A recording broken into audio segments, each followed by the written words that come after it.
It was another eventful week in Star Trek, at least from my perspective. We got some more information on another movie, or at least the continued hopes for a movie, while news about a movie already in production started coming through, including actors and the fact that filming has begun. There were several reminders out there about the Saturn Awards going on February 4th and why it affects the Star Trek world so much, 14 times over. Plus, of course, more legacy, because, well, what would the world be at this point without legacy rumors? I'm Katie, and this is the Star Trek Void, where I try to fill in the gap between new episodes with a little bit of news and information, and hopefully a bit of entertainment. And this week, I am going to start us off with a little bit of fan art, with this original drawing of Kira Nerys. This is done by Alice Confalario.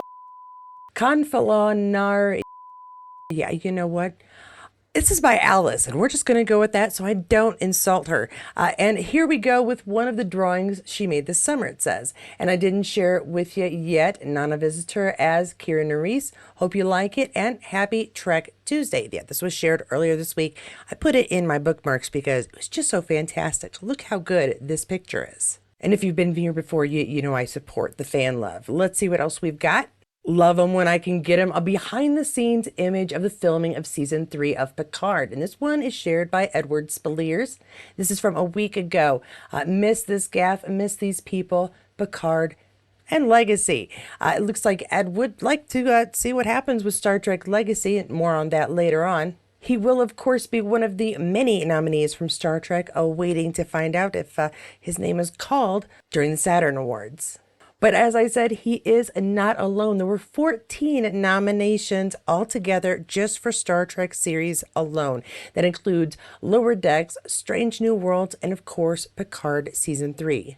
Now, of course, with Picard and Strange New Worlds, as stated in this article on Trek Movies, we've got some actors that are literally competing against each other in the exact same category.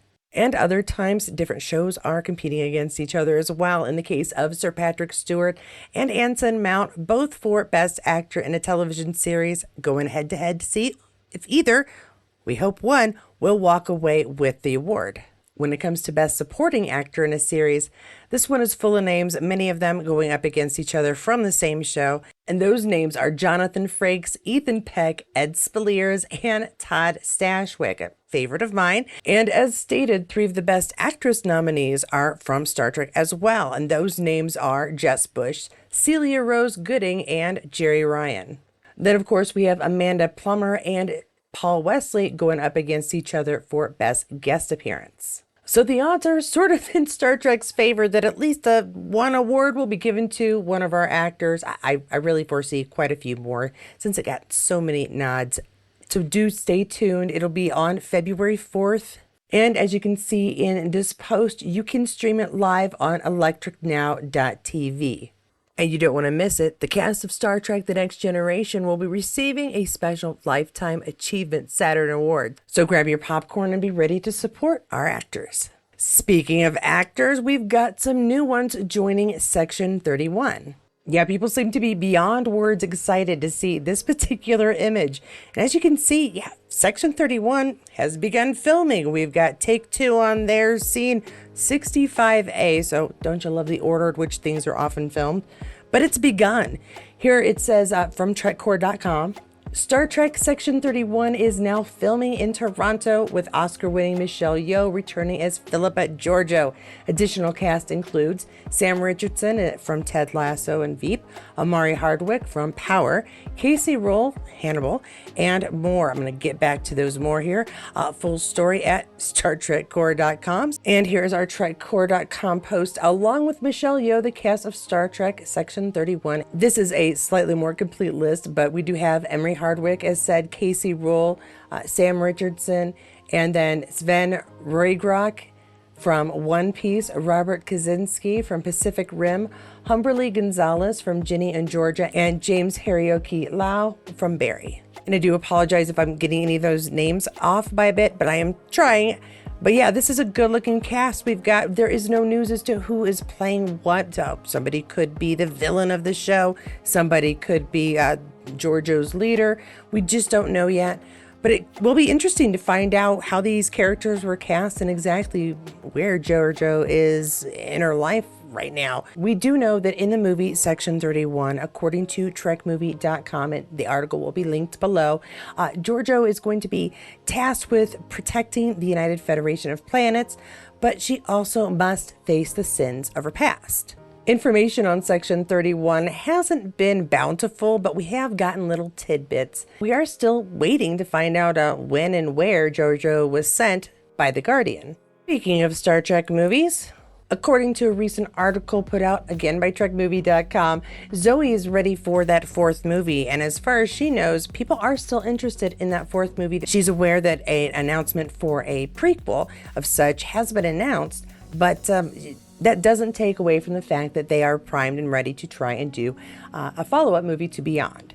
Now, whether that movie is ever made is still up in the air, obviously, but there still is a hope that the veteran cast will be brought back. Of course, as anybody who's been keeping up with the news knows, what happens in Paramount is kind of up in question. Quite frankly, even things that are in production right now are up in question. Look what happened to Phase 2 of Star Trek after TOS. Another fun reference in an upcoming article I'll be going over. But right now we're going to go over one of the many more bids for Paramount. And in this article by Deadline, we have this young gentleman who is ready to purchase those shares that are up for grabs. But his idea of what to do with them were a little bit different than some of what we've heard from others. So this gentleman here is Byron Allen of the Allen Media Group. And Mr. Byron Allen did submit a bid on behalf of Allen Media Group. And he's made a very generous offer of $30 billion. But what he'd like to do with his purchase if he gets it, like I said, it's a bit different than what we've heard Skydance wants to do or Warner Brothers, because his focus wants to be on Paramount Plus and the linear networks in the hope that he could try to operate Paramount Plus a little bit better. But as you can see, that is going to be one hefty order, because for the 9 months ending in September 2023, expenses on Paramount Plus's side mushroomed to $6 billion with adjusted OIBDA at negative $1.17 billion. So as it says here, if Allen were to pursue a deal, he'd be doing so at a time when there's continued high interest rates. Now, I'm glad that his focus will be on Paramount Plus. I'm hoping that means that he hopes to keep the streaming service intact and allowing us to continue watching Star Trek, though I would not complain in the slightest if he decided to also move some of the Star Trek content over to the regular network as well. But of course, the news here isn't what he's going to do. It's the fact that yet another hat has been thrown in the ring, and we are just waiting to see what the heck happens. Because as I've said before, as everyone has said before, whatever does happen could greatly affect what happens to the future of Star Trek. And we are still waiting for that future with Star Trek Legacy. When it comes to Legacy, we've got this article by Screen Rant saying Star Trek Legacy is a nice idea, like Phase 2 of TOS, says Picard production and designer. And the article does go over what Dave Blass has to say about Star Trek Legacy. And I'm going to go over this quote here. It says, Terry Matalas' proposed Star Trek Legacy remains hypothetical as Paramount focuses on both Star Trek Section 31 and Starfleet Academy. We're aware of this. While fans are petitioning for Legacy to become a real Star Trek TV show, the show is no further forward than it was when Captain 7 of 9 launched the USS Enterprise G on its first mission in the Picard finale. Now, this particular article does compare Legacy to Phase 2 for some specific reasons. And that is that just because something is a nice idea and a lot of the people who would be involved are ready to back it up, doesn't mean it will ever make it to our screens. Phase 2 was greenlit. That one thing we keep hoping for Legacy, it was in production, recorded. There are film clips that you can see of Phase 2, people in uniform, the whole deal. But do you remember watching that series at all? No, of course not, because after the success of Star Wars, Phase 2 turned into Star Trek: The Motion Picture, which might sound all well and good, but it's not one of the best Star Trek movies out there. So let's not do that to Legacy, okay? Because as many of the actors that are ready to get back to it and start making Legacy for us, there is one particular actor who thinks it might just be too late. And that is our very own John de Lancie as Q. Yes, exclusive. John de Lancie saw final Star Trek Picard seen as spin-off setup, but doesn't think it'll happen. And one of the big reasons he thinks that it was ready to happen, but now it probably won't, is because of that strike and how it affected the flow of things being made and getting ready to be in production, even just being discussed to be ready to be in production. It removed that natural flow of going from one thing to another. Now, that isn't the focus of this article. This article actually has a lot more to do with John de Lancie filming his part in Picard Season 2 and that final scene in Picard Season 3. And how when he was doing the second season, he wasn't sure how the heck he was supposed to come back for the third because, he dies. But this is Star Trek. Death is just a minor inconvenience. It won't stop us from bringing back characters we really want. But if Legacy is made, and again, I will say more about that here in a minute, de Lancie does have a good idea of what part Q would play in Legacy. He says, my involvement has always been as a catalyst, as a disruptor, as a character that pushes the envelope and makes everybody hopefully learn something. That's one. Two, I think that the character works best, and also its position in Star Trek works best, if what I bring are big philosophical issues. I think that's when we do the best work. But yeah, he'd probably show up to antagonize and harass, but with a lesson. So he's like, the after-school special of space villains.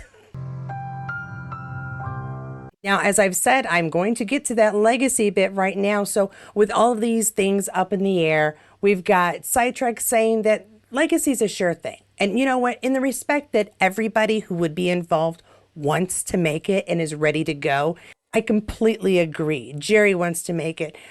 Terry wants to make it. Todd Stashwick will come back for it. Michelle has been very vocal about wanting to come back. And even Ed's gotten in on it by sharing Legacy bits here and there. I think that the cast and anybody behind the scenes, they're ready to come back and get going. The problem is the people who would shell out the cash, they aren't quite sure. And also the fact that we do have other projects in Star Trek being created, worked on right now that quite frankly do deserve the attention. But again, as de Lancie said, the momentum at which people were talking about Legacy had slowed down because of those strikes. And so it's very important that if you do want Star Trek Legacy to happen, that you continue to hashtag on social media, that you continue to spread the word about Letters for Legacy so that anybody who hasn't has a chance to send in their own letter to let Tom Ryan know that we still want Legacy. And of course, if you do want to support me as I head off to a convention to try to collect as many signatures as I possibly can and then mail those to Tom Ryan myself, you can always help me out by checking out my GoFundMe. I'm 30% of the way there and a little under 2 months to get the rest of the way. So if you can help, whether it's $5 or just spreading the word, please do so. I'm going to be heading to Indiana Comic Con to try to collect up to 1,000 signatures. I've already put my name in for a vendor table and I'm just waiting for approval. If I get the table, supplies, it costs more than just going to a convention, which is pricey on its own. I'm going to be covering most of that cost myself, but it's the vendor stuff, the volunteer stuff. I just don't have enough to cover everything. So if you can, every little bit has added up. I've been able to order cards, slap bracelets to kind of get people interested in the table. And, it's always nice to have a freebie or so to hand out. I'll be making volunteer t-shirts for anybody who wants to help gather signatures while they're at Indiana Comic Con. So if you can spare a little something to help my mission, to help our mission, please do so. And if you want to know about any of the articles that I've talked about in this video, all the links will be below in the sources. Thanks so much for joining me again this week. If you are one of my new subscribers and new viewers from last week's Oh My Gosh, It's Legacy talk, then I welcome you. I do end up talking about Legacy a little bit with each volume. It's just on our minds right now, and so it is news. While there isn't always big news to share, any updates I can bring to you, I will continue to do so. So please do subscribe, and if you have any comments about anything you've seen or any ways you think you can help make Legacy happen, please let me know in the comments below. Before I wrap this up, I do want to give a shout out to Kira Dyson, Beverly Eimer, and my other anonymous donor. Together, along with this channel donation, it brings our total up to $370. So thank you so much. Again, thank you for viewing. Thank you, my subscribers and Patreons, for your continued support. And if you would like more information about Star Trek, Outlander, or any other things that I happen to talk about on this channel, please check out one of these other videos. And as always, I'll see you there. It was yet another eventful work and another eventful work. Now that isn't the I'm sorry. Blah, blah, blah, blah. Another possible, I still did it again. Information on sections of the